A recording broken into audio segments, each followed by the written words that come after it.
Based on my experience, dalawang beses kong narinig na nagserena dito.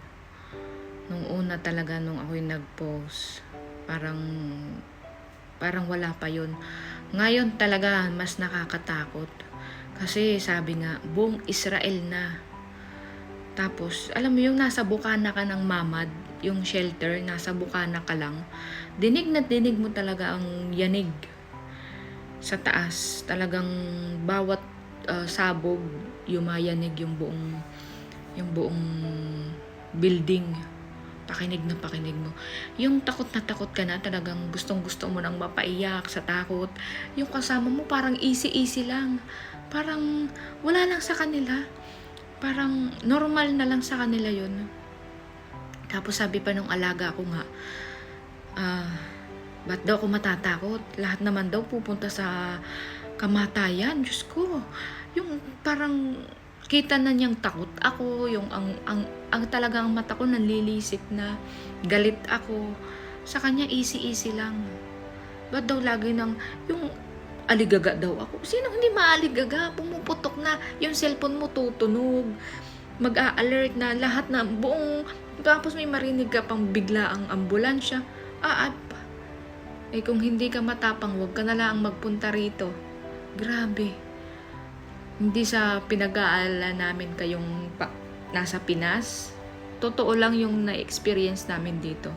Kaya pala ang dami-daming gusto nang umuwi. Naiintindihan namin kayo. Talagang grabe. Ang galing din naman at talagang nakahanda talaga ang Israel. Yung lahat talaga sasabihin sa iyo na naka-alert talaga.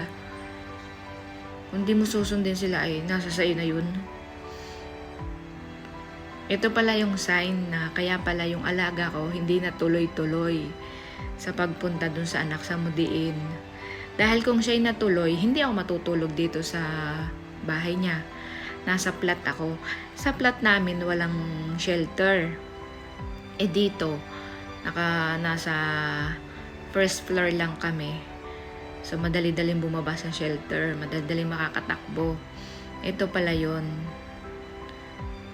Yun ang inaalala ko din nasabi ko nga, paano kaya kapag si Lola napunta dun sa anak niya? Siyempre, magtitigil ako sa flat. Wala nga shelter dun. Mag-iingat po tayong lahat. Kahit nakakatakot talagang, nandito na tayo ano pang magagawa natin? At ito naman pong mga pinopost natin, na i-post natin, na i-share, hindi naman po para sa ating pamilya ito, para sila ikabahan o ano. Malalaman din naman po nila yon dahil sa balita. Hindi mismo nga galing sa atin, dahil na rin sa balita. Hindi naman para sabi natin mag-alala sila. Ito nga, sinasabi nga natin, pinopost natin to ang nangyayari.